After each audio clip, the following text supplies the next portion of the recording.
Assalamualaikum teman-temanku semuanya. Dimanapun Anda berada. Bagaimana kabar kalian semuanya? Semoga baik-baik saja dan diberikan kesehatan semuanya. Kali ini saya akan membagikan sebuah pengajian, ceramah, tausiah, dakwah dari Gus Baha yang membahas tentang bagi para ulama kematian itu bisa jeti akhir dari maksiat atau justru jeti potensi dari segala maksiat. Dan tanpa berlama-lama, dengarkan penjelasannya.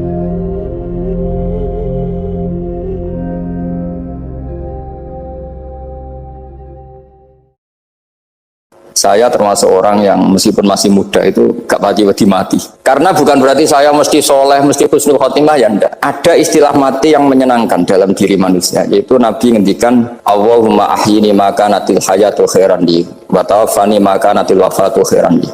Sebagian doa Allahumma ij'alil hayata ziyadatan li fi kulli khairin wal mauta rahatan li min kulli syarrin.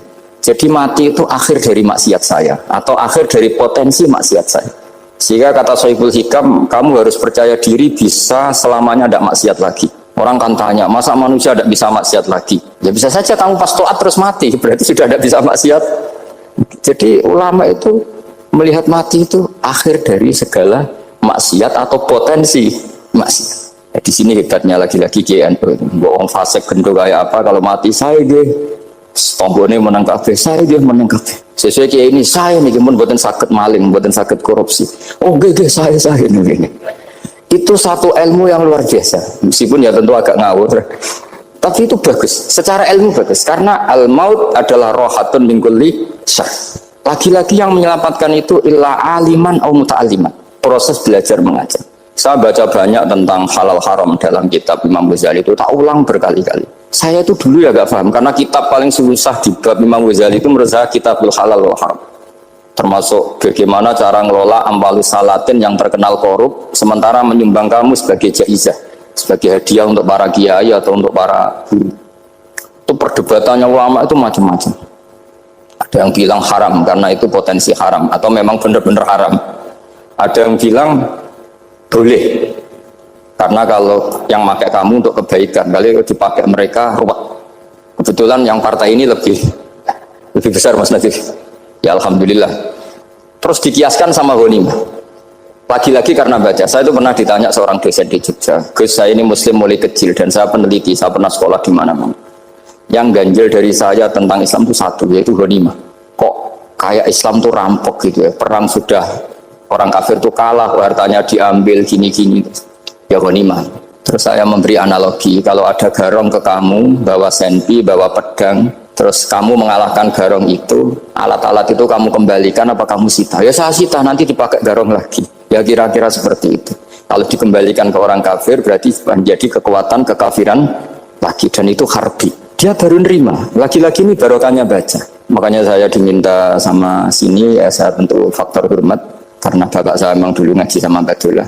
Mbah saya itu terkenal wali, yang bapaknya bapak. Itu kalau kesini nyifati Badullah satu. Nur isido mondok gini itu enggak apa-apa. Pondok elek lah, kiaimu wali. Zaman itu bapak itu di kamar kursi ya masih ada kakinya. Saya dulu sering dijak ke sini sama bapak. Jadi mbah saya itu terkenal wali dulu. Jadi mbah saya itu tirakat terus sampai kapundhut itu poso terus. Kebetulan cucunya agak niru. Saya tidak niru itu karena itu Gus Zaki. Memang disuruh tidak niru. Kata mbah saya, kira usah tirakat, wis tak tirakatin. Gitu. Jadi Mbah Mun juga gitu. Kowe haram tirakat, tak tirakat ya. Saya senang sekali. Tapi tua-tua kok mikir butuh. Nah, terus tirakat itu butuhku sopo. Jadi mulai jadi kiai betul Mas Nadif, saya ini sudah mulai mikir butuh. Karena saya ini termasuk orang yang kecelok alim yang enggak banyak orang menghormati karena sudah diramal sama mbah-mbah. Di dulu mbah saya Mbah Nur Sam itu, kakak saya itu SMP SMA, kakak saya yang kedua juga SMP SMA. Mbah saya itu Mbah Nur Sam itu yang nganterkan bapak ketika mondok sini itu. Yang ikrar karo Badullah wali Mbah Nur Sam, ahli tirakat, ahli puasa. Itu bilang, Nur, anak sing iki aja pondok, aja sekolahno. Sumben sing ngalim ku anak sing iki. Ketika saya hampir tamat SD sama mbah saya Tuban, Mbah saya Naruan juga di Sabdo begitu. Singkat cerita saya Mondok Sarang. Mondok Sarang pertama langsung dikenal Mbah Mun, wong anak kiai jadi langsung dikenal. Didoni macam-macam terus jadi wong alim juga ada yang ngelem. Biasa aja untuk dongane wong sepuh. Ya sebenarnya agak kecewa ya, saya inginnya kan dianggap prestasi gitu, ternyata dianggap doanya orang-orang sepuh. Ya, makanya kalau nih kita pikir ya rodok ya syukurlah sama Bang Mutamakin sama semuanya karena tadi kenapa saya harus cerita ini, Quran sendiri mengakui bahwa orang soleh itu diantara aturannya adalah dzurriyyatam ba'duha min ba'd. Meskipun Allah bisa bikin orang soleh dari mana saja, tapi yang legitimit itu memang dzurriyyatam ba'duha min ba'd. Dan kata dzurriyyah itu tasmalu auladal inas, kata Ibnu Hajar al-Asqalani, memasukkan turunan yang dari ibu. Meskipun tentu secara wali nikah atau secara disiplin nasab dari ibu itu tidak ngefek. Tapi dari segi fa'indal irqadassas, bahwa sistem tubuh kita itu tetap ada gen dari seorang apa? Ibu. Sehingga banyak ulama tafsir mengatakan dzurriyyah itu tasmalu auladal inas.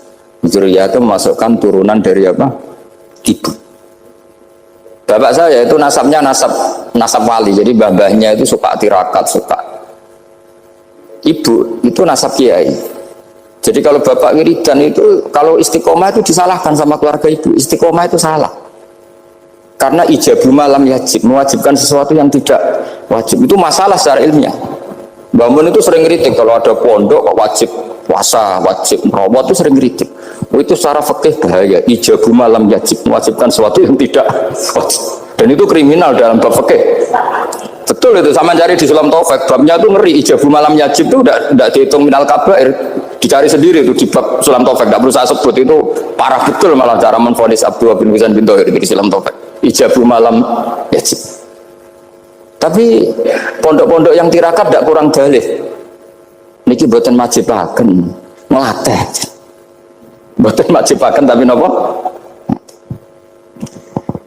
Nah, silsilah dari keluarga ibu itu suka ilmu.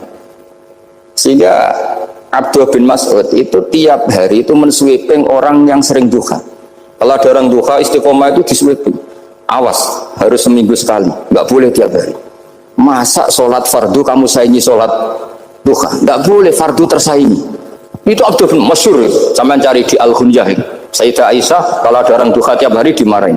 Dan itu secara konstitusi ilmu benar, karena Nabi Qiyamul Lail Ramadan itu hanya 4 hari yang dipandu, lainnya itu enggak. Khasyata ayyufradu alaihim, kalau dalam sahih takut dianggap fardu. Akhirnya istiqomah itu masalah di keluarga saya yang dari ibu. Nah kebetulan kita ini suka ada istiqomah, akhirnya ya seperti ini. Tapi ini ilmu harus kita bicarakan. Tapi yang istiqomah, bapak itu pengagum Badulah. Bapak itu suka sama istiqomah karena punya guru dulu Ki Zubedi istiqomah, Badulah istiqomah. Tapi jangan kira Badulah itu hanya istiqomah. Saya punya sanad banyak, mungkin Gus Zaki lebih tahu. Sering saya diceritain bapak. Badulah itu anak ambek wong fase nemen-nemen itu rapati cocok. Senajan to majib no fase. Tak takoki iki nopo. Engko nek ke fase darane wong awam untuk ganjaran. Mergo macane Quran gak fase. Padahal untuk ganjaran mergo seneng Quran. Jadi terus tak takoki bapak, niku saged damel syarat mboten? Ya ora kenek, pokoke ngono. Jadi go ngekrori. Artinya beliau ndak ingin lah gara-gara kita terlalu pakem tajwid kemudian menganggap siapa saja baca Quran salah kemudian tidak dapat pahala. Bisa saja hamalahum ala ayakra'ul Qur'an apa mahabbatuhum wa iskuhum wa kada wa kada. Jadi akhirnya saya jadi tahu, oke secara makhraj salah tapi iseknya benar, mahabbahnya benar, brontonya benar. Jadi sebetulnya Badulah itu punya sekian makalah tentang ilmu. Hikam juga gitu. Nur nak cah santri ngaji ihya itu jauh oleh, tapi nak hikam mojo.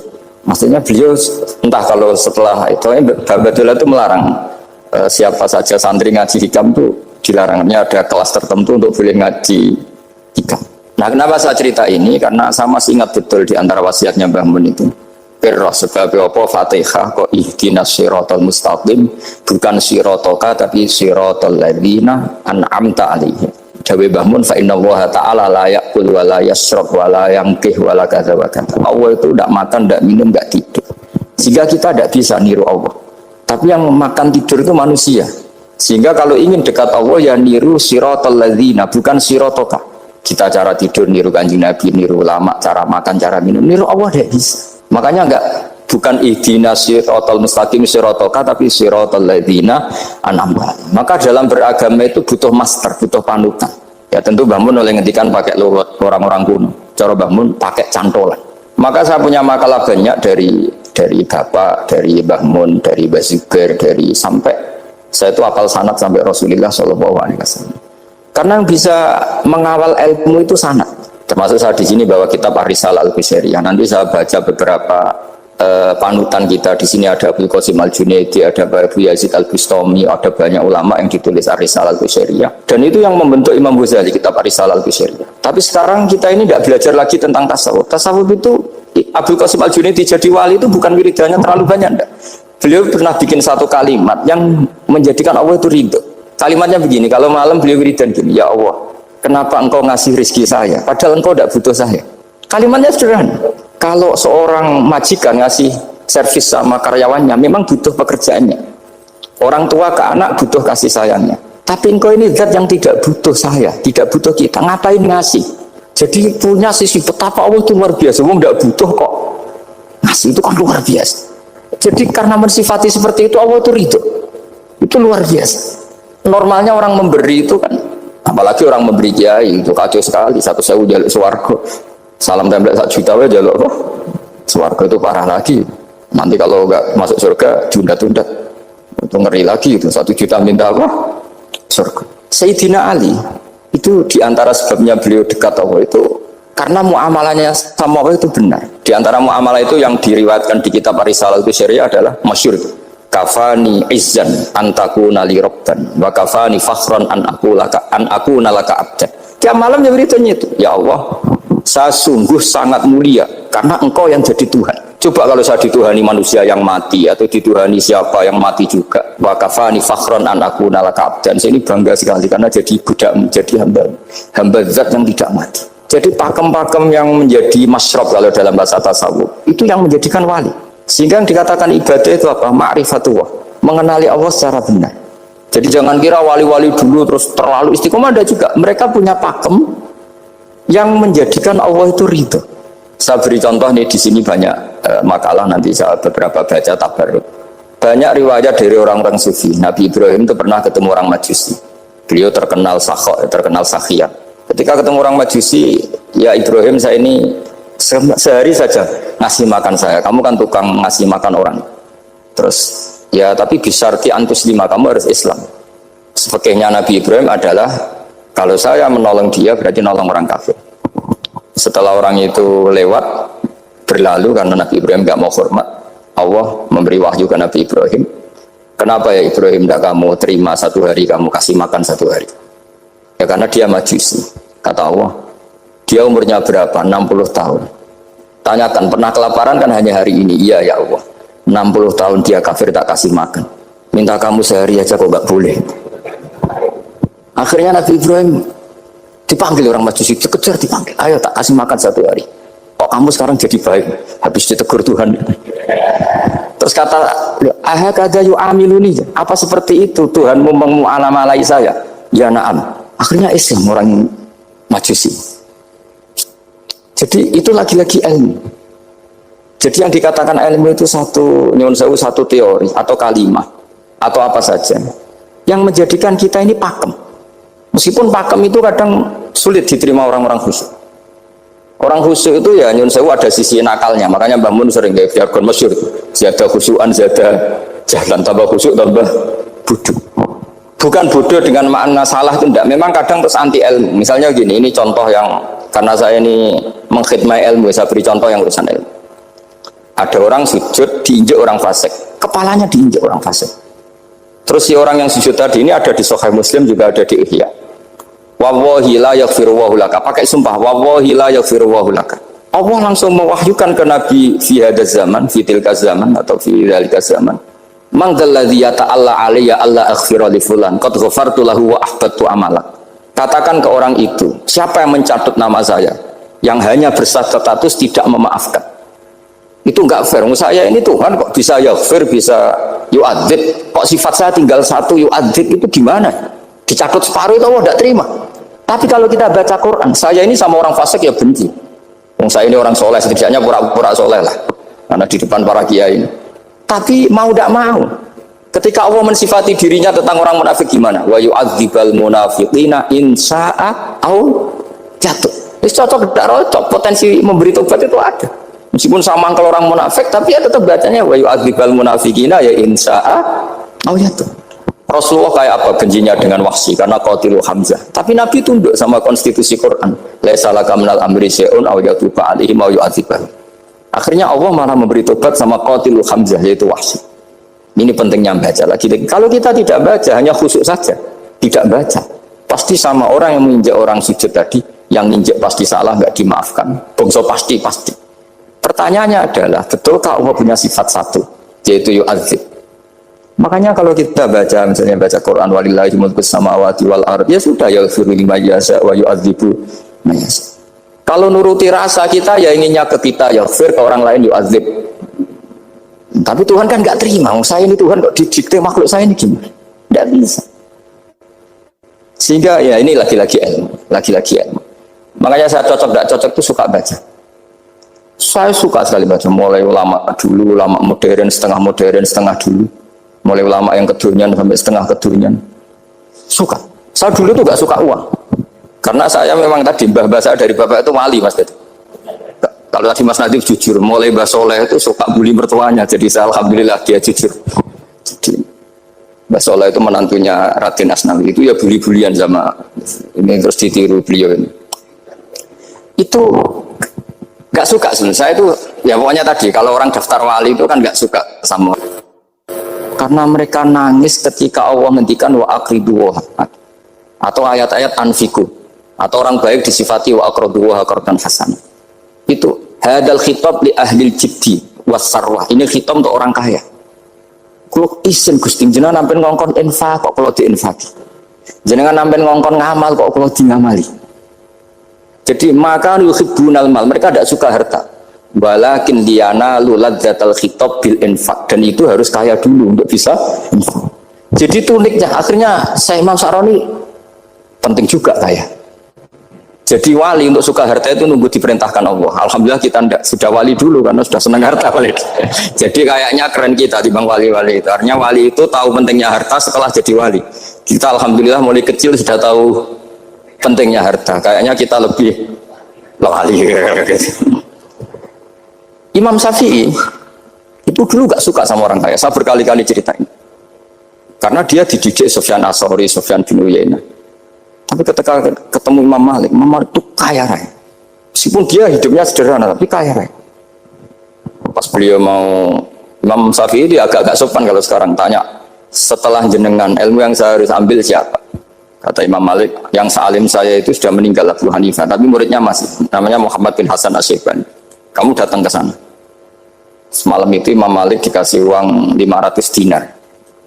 Padahal 1 dinar itu 4,25 gram, bisa dihitung berapa ratus juta. Terus separuhnya dikasihkan Imam Syafi'i. Nah, tidak kasangoni. Pagi-pagi diajak ke Baki. Dulu Baki itu ada kafilah rental unta.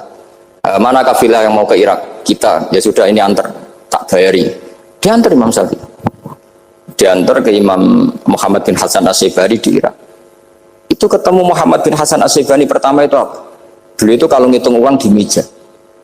Emas-emasnya di meja, uangnya dolar, semuanya di meja. Tambah kaget, ini saya sama Imam Malik ingkar, ini malah lebih parah lagi.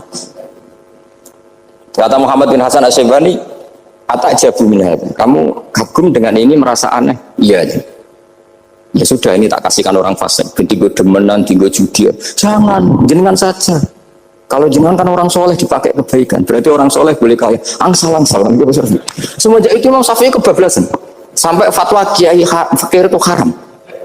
Kiai bisa bikin rumah bagus, bikin rumah jelek, haram. Soal Islam ya Allah wala yullah. Nah lagi-lagi kebetulan kita sebelum ngaji Imam Syafi'i sudah seperti itu. Jadi ini justifikasi. Lagi-lagi itu ilmu. Saya ulang lagi-lagi itu. Akhirnya saya baca kitabnya Imam Sa'roni namanya Al-Minanul Kubro. Itu beliau cerita wa mimma manallahu alaihi. Kesannya kayak orang sombong. Tapi sebetulnya yang sopan itu yang sombong, karena Imam Sa'roni bilang, kamu harus memaklumatkan diri kalau antum minal ulama il amilin. Kamu termasuk ulama yang amilin. Terus ditanya sama orang-orang, bagaimana kalau nyatanya enggak? Kamu tadi subuh sholat, iya saya sholat. Kamu tadi zuhur sholat, ya saya sholat. Kenapa ketika kamu maksiat ingat terus, ketika kamu taat tidak ingat? Berarti kamu anggap Allah itu menyesatkan kamu tok, tidak pernah ngasih hidayah sama kamu. Pas delok rondo ning dalan kok maksiat, bar sholat atau syukur, bar zuhur atau syukur, berasa. Berarti kan nyifati Allah, hari ini Allah ngasih saya maksiat. Sementara lupa kalau Allah ngasih sholat zuhur, sholat asar, sholat maghrib, sholat. Oh sudah di situ al-imanul kubra, orang itu sholat semua. Nah saya itu termasuk orang yang didikte oleh kitab, terbentuk oleh kitab al-minanul kubra. Jadi di situ hidup itu enak semua. Makanya saya itu masih ingat dialeknya dua orang alim. Nggak perlu saya sebut, ini agak sensitif karena ceritanya itu ada anaknya kiai mau nyalek. Karena dia anaknya kiai tanya, Mbah, dalilnya nopo nanti yang kepengen jadi jabatan, menyari jabatan dosa. Kalau yang jawab tak sebut nggak apa-apa namanya. Jawabnya Mbah Mun, oleh gak apa-apa. Nabi Yusuf juga boleh jabatan. Terus beliau baca qalat alni ala khuzainil ardi ini khafifun alim. Nabi Yusuf juga boleh jabatan ya Rabb. Didebat sama orang alim. Itu Nabi Yusuf syariatnya itu mansukhah bi syariati Rasulullah Muhammad SAW. Setelah tamunya pulang, Mbah Mun dibantah gitu. Dari Mbah Mun gini bilang, anut kiai wae oleh pemenang anut Nabi. Sama ingat kalimatnya. Anut kiai wae oleh pemenang anut. Artinya Nabi Yusuf kan minta jabatan ij'alni ala khuzainil ard. Jadi akhirnya semenjak itu fikih-fikih ilmu tadi saya ulang lagi. Akhirnya saya cari, termasuk saya disuruh bangun. Saya golekno dalile nak wong soleh oleh jabat. Katanya wong dalil kok diorder saya sempat. Ternyata saya cari-cari ya tadi am yahsudunan nasa alama atahum wa min fadlih faqad ataina ala Ibrahim alkitab wal hikmata wa atainahum mulkan azim. Keluarga Nabi Ibrahim di antara sifat yang disebutkan Allah adalah dikasih mulkan azim. Sebab itu akhirnya kiai Indonesia itu mazhabnya Safiyah semua. Politik ya kerso, jabat ya kerso, proposal ya kerso. Saya ini, maksud saya ini yang menyelamatkan ilmu. Kalau orang khusyuk pasti gedeng. Kiai kok kirim proposal, kiai kok para pejabat. Tapi orang ilmu setuju. Nah saya nggak tahu setujunya itu bawaan ilmu apa bawaan nafsu tadi itu yang mulai saya data. Nah kalau saya kan bawaan ilmu saya baca. Itu bedanya saya dengan Mas Nadif jadi bawaan baca. Karena kemarin saya dibully habis-habisan di Kudus. Saya tidak punya kesempatan bicara di menantunya Neng Mu'ah ya. Wah ini kurang ajar betul orang ini kata saya. Tapi saya nyari sisi positifnya. Kalau saya dibully kan saya madlum. Orang madlum gampang jadi wali. Yang dia bully berarti zalim ya sudah berarti wali saya gitu. Nah supaya dia juga wali sekarang tak bully supaya impas gitu. Jadi ini nolong beliau. Jadi saya 22 hari itu kalau habis subuh ke rumah sakit. Tapi kalau asar pulang ngajar. Ya begitu terus. Karena mbah-mbah saya itu sukanya ilmu, Masya Allah. Karena ilmu itu penting. Apapun pakemnya para wali itu kalau diingatkan secara ilmu itu terus kayak runtuh. Saya berkali-kali mencontohkan. Dan itu valid, data itu valid. Sufyan bin Uyainah itu orangnya khusyuknya Masya Allah. Gurunya Imam Syafi'i, gurunya Imam Malik. Itu beliau menceritakan dalam kitab Khilyatul Auliya. Nabi Isa itu senengannya itu ceria sekali. Nabi Yahya itu senangannya bersenut, abusan, suka kayak takut akhirat, takut penyakit. Tapi bukan takut corona, enggak yang jelas kan. Saya akhir-akhir ini fatwa, sekarang jangan baca Uwais Al-Qarani, tapi Al-Qarni. Meskipun saya tahu ada yang baca Qarani di kitab-kitab, ada yang baca Qarni. Tapi sekarang wajib dibaca Al-Qarni sementara. Sekali dibaca Al-Qarani itu nisbatun ilah. Iya, jadi makanya ini untuk sementara dibaca, ngikuti yang baca Uwais Al-Qarni. Meskipun di sarah-sarah apa bifathir ra wakila bi sukun ya sudahlah sekarang harus ijma dulu Al-Qarni ya karena kalau Al-Qarani itu akhirnya Nabi Isa ditegur sama Nabi Yahya mali aroka dohikan ka'annaka ta'manu min makrillah saya melihat kamu kok suka tertawa seakan-akan kamu merasa aman tidak kena azabnya Allah. Nabi Isa akhirnya balas tanya mali aroka abisan ka'annaka tai'asu min rahmatillah taknatu min rahmatillah.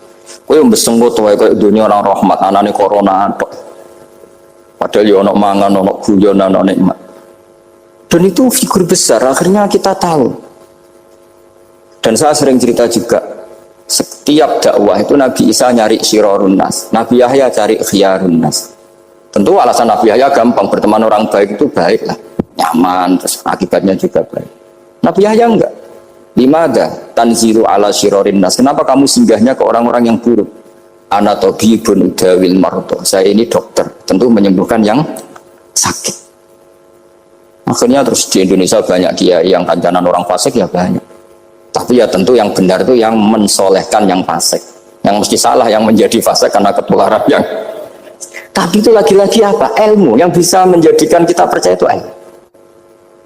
Saya tuh suka sekali baca kitab yang berbeda. Saya sekarang baru belajar kitab orang-orang Hanafi, orang-orang Maliki. Saya kemarin dikirimin hadiah oleh keluarga Pak Kures, ada tanda tangannya Pak Kures dari Habib Ali, dari keluarga beliau. Dikirimin kitab namanya itu Sarah Bukhari, yang dikarang orang India, orang modern, Anwar ya, Kiai Anwar Shah, orang-orang India ya, orang Shah. Itu beliau termasuk mujaddid kalau dalam perasaannya orang India. Mensarai Bukhari ya, kira-kira sanadnya Sayyid Muhammad ke beliau itu 3 atau 4. Beliau termasuk orang-orang yang bisa membentuk India seperti itu. India kan banyak syurahul hadis, termasuk Waliullah Dahlawi, terus Syekh Yusuf Al-Kandahlawi, banyak lah saya. Itu beliau cerita di kitab-kitab itu bahwa ilmu itu harus diungkapkan.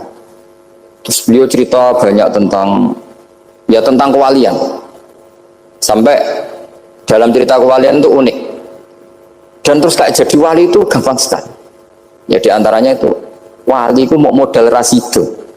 Sab'atun yudhilluhum wa fi dhillihi wa maladhilla illa dhilluh. Itu diantaranya itu wa rajulun da'athu imra'atun datu jamalin wa mansibin faqala inni akhafu. Mau modal gak sido. Wis dijak wong ayu menarik muni ra gelem. Modal ra gelem iku iso dadi wah. Iku yudhilluhum wa fi dhillihi wa maladhilla. Ya. Nah, masalah kita ora digelemi lah, itu masalah itu sangat. Jadi gampang sekali dalam kitab Al-Minanul Kubra. Dan kalau baca itu enak. Misalnya gini, tentu masa lalu kita yang buruk itu tidak diceritakan orang lain. Dan itu kadang karena gengsi. Tapi kalau melihat hadisnya Nabi itu gampang sekali. Kullu ummati mu'afan ilal mujahirin. Umatku semua itu dimaafkan kecuali yang memperlihatkan salahnya dosanya. Jadi nggak boleh kalau sampean sekolah nggak naik kelas cerita anaknya. Kalau saat dulu nggak naik kelas, kalau punya utang koperasi tidak pernah bayar, nggak boleh cerita seperti itu. Kalau ditanya, bapak dulu pinter nggak? Oh pinter sekali. Harus bilang gitu, pinter sekali. Pernah ranking, Pak? Ranking sekali sudah nggak apa-apa itu. Meskipun dengan makna yang lugawi ya. Saya dulu iskal. Kan nyun sewu saya ini sering diparani orang yang mau tobat, tercerita saya dulu sering main perempuan, sering mabuk, tapi sekarang saya mau tobat gini-gini. Karena ini orang awam, tak terima. Tapi saya bilang gini, kamu jangan cerita ke anak kamu. Terus dia cerita, tapi kan saya harus jujur. Karena ilmunya dia baru, kalau jujur itu penting gitu. Terus pokoknya menurut kula ora oleh cerita, pokoknya ora oleh cerita. Ya guys, oke nurut. Setelah itu saya nyari-nyari sarah, termasuk kitab itu. Kok bisa orang yang tidak mujahirin, orang yang menutupi salahnya malah dimaafkan, yang cerita jujur pernah salah malah tidak. Sangat bener. Misalnya seorang bapak cerita, cuma mau disini nak pacaran tak ambung. Misalnya, anaknya mesti suatu saat kan dia puber, mesti nak ngambung niru bapak. Nah kalau yang cerita itu ribuan atau jutaan, cuma zaman yang pondok itu rezekiku kombodoni, kan terus jadi syariatun mutabah. Apalagi yang cerita ini ternyata jadi kiai, ternyata gitu ya tetap jadi kiai. Jadi kalau pura-pura soleh di rumah, pura-pura soleh, seakan-akan di pondok tidak pernah kodok, tidak pernah setor meluntir, tidak pernah apa kan?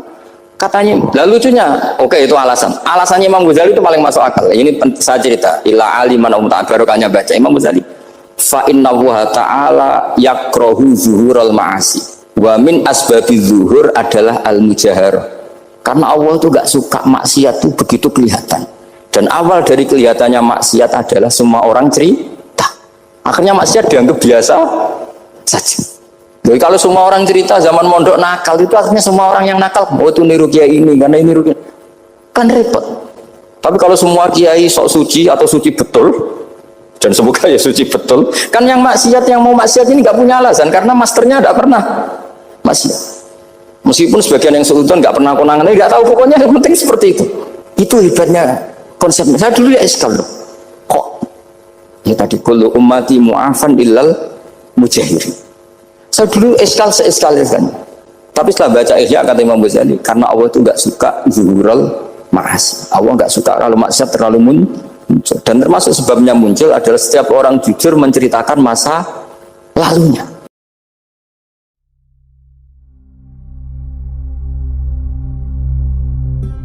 Baik teman-temanku semuanya, mungkin itu penjelasan dari Gus Baha.